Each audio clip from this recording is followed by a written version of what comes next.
በእናንተ እጅ ላይ አድሮ የሚሰጥ እግዚአብሔር ነው፣ የሚቀበልም እግዚአብሔር ነው። እግዚአብሔር ሰጭም ዘአሲት ወካቢ ነው።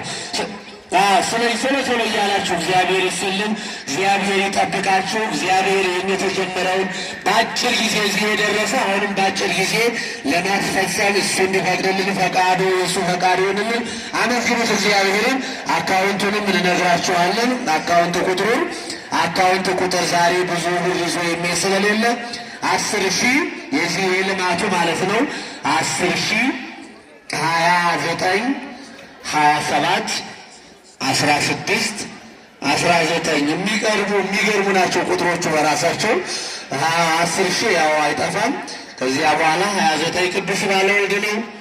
27 ሸሩ መድኃኔዓለም ነው። 16 ሽድዬ ናት ኪዳነ ምሕረት። 19 ደግሞ ገና ነው መልአክ ነው። አመስግኑት እግዚአብሔርን።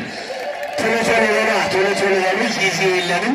ወንጌል ካስተማርን በኋላ ደግሞ እንዲህ ያለው ማስተባበር በእውነቱ ተገቢ ነው። የቤተ ክርስቲያን ሌላ ልገሳ ሌላ ፈንድ ስለሌላት በእናንተ ነው እዚህ የደረሰችው። እሷ ለእናንተ የምትሰጠው ሰማያዊ በረከትን ሰማያዊ ሕይወትን ነው።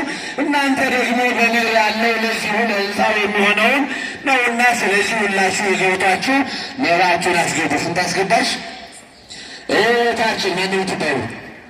ወለተ ማርያም እባላለሁ በጣም ደስ ብሎኛል ብላ 5,000 ብር አስገብታለች በአካውንቱ ማለት ነው። እነ ወለተ ማርያም ያስገባችሁ እዚህ ጋር አንዳንዶቻችን እኮ መስጠት ራሱ የማናውቅ ልንኖር እንችላለን፣ እንደው ንፍገትም ያለብን። ስለዚህ አስተማሪ ለመሆን እንደ ወለተ ማርያም እየመጣችሁ እዚህ ጋር ይኸው እኔም አካውንት ይህን ያህል አስገብቻለሁ ብትሉ ለሌላው መነሳሻ፣ ይሄ ለመንፈሳዊ ተነሳሽነት የሚጋብዝ ነው። ወለተ ማርያም እናመሰግናለን። አመስግኑላት እግዚአብሔር ብላችሁ አመስግኑ። እየመጣችሁ መባችሁን ስጡ። አሁንም ደግሞ ያለው አካውንት ቁጥሩን ለዚሁ ለልማቱ የሚሆን 10,000 29 27 16 19 አሁንም በቃሌ ለመሸምደን ፈልጌ ነው። ይህ ያለውን 10,000 29 27